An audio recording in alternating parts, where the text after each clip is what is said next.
This is the Financial News Network. I'm Chuck Pierce.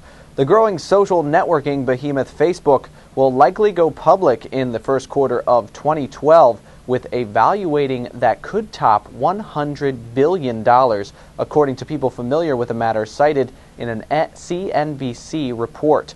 One factor in the timing of the company's IPO is the Securities and Exchange Commission's requirement that companies must disclose financial information if they have more than 500 private investors. Facebook, which is approaching 700 million registered users, is also facing pressure from current employees who, because of internal restrictions, cannot sell their private shares on the secondary market, according to the unnamed sources. Shares Post, a private exchange that buys and sells shares of non-public companies, last sold 100,000 shares of the company for $3.4 million, putting Facebook's valuation at $85 billion.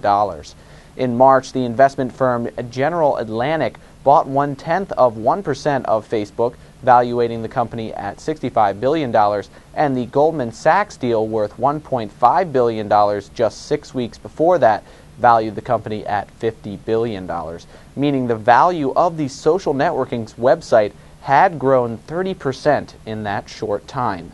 Meanwhile, the company reported user losses in several key markets, including a drop of 6 million in the United States and 1.5 million in Canada. User accounts also dropped by over 100,000 in the UK, Norway, and Russia, according to Inside Facebook. It has been noted that once Facebook reaches around 50% of the total population in a given country, growth generally slows to a halt. Facebook still added 11.8 million users overall in May, driven by strong growth in Brazil, Mexico, Thailand, Argentina, India, Colombia, and the Philippines. Last year, the typical growth rate was about 20 million users per month. For more updates, stay tuned. You're watching the Financial News Network. I'm Chuck Pierce.